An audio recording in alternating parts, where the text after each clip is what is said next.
Sometimes destiny doesn't begin with boldness. It begins with surrender. The one who fled is about to return and shake an empire.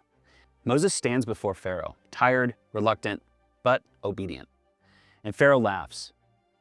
The people pay the price. Their work increases, their spirits crack. And Moses returns to God, broken and angry. But the response is patient and certain. I am the Lord. I appeared to Abraham, to Isaac, to Jacob. I made a covenant. I will fulfill it. I will bring them out. The mission isn't over. It's just beginning. God's rescue isn't reactive. It's redemptive. He doesn't just want to pull them out. He wants to shape them through wilderness, through covenant, into something new. This confrontation between Moses and Pharaoh isn't man versus man. It's creator versus counterfeit. And with every act of obedience, Moses gets stronger. He's no longer just the man with a past. He becomes the man who will part seas. This is what it looks like when God calls someone, not because they're ready, but because they're willing to follow anyway. The Nile runs red, frogs invade homes, darkness falls in the middle of the day, and a people prepare to walk between walls of water. Moses returns to Egypt and confronts Pharaoh. Let my people go. Pharaoh hardens his heart, so God answers, not with words, but with wonders. Plagues descend, one after another. Each one is a direct confrontation with Egypt's gods. The Nile, source of life, turns to blood. Frogs, sacred to fertility, become a curse. Dust gives way to gnats. Flies fill the air. Livestock falls in heaps.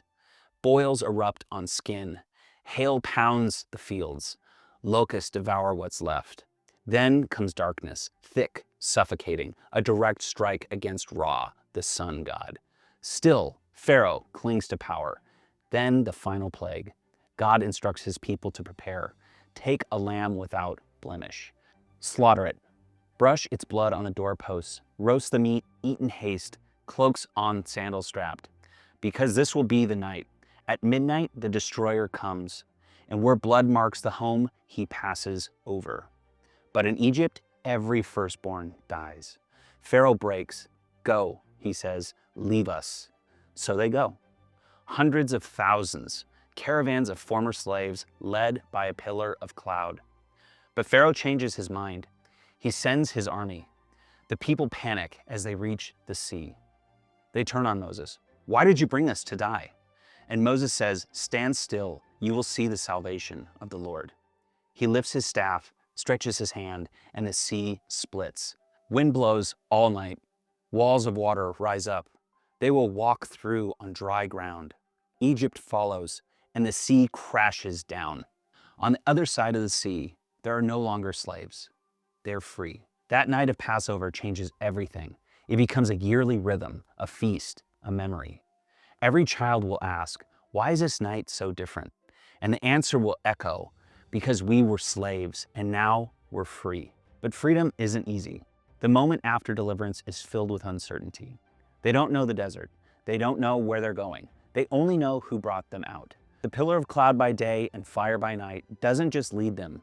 It teaches them to follow. When the sea splits, they walk not with strategy, but with surrender. And when the water closes behind them, it's not just Egypt they left behind. It's the version of themselves that thought they'd never be anything more than a slave. They step onto the far shore with a new story in their bones. The sea becomes their border. The song becomes the beginning. This clip ends here, but the story doesn't. Wayfarers Chase has the full arc of biblical lore, theology, historical figures, the covenant behind the scene. Click one of these to keep questing through the only myth that was never a myth at all.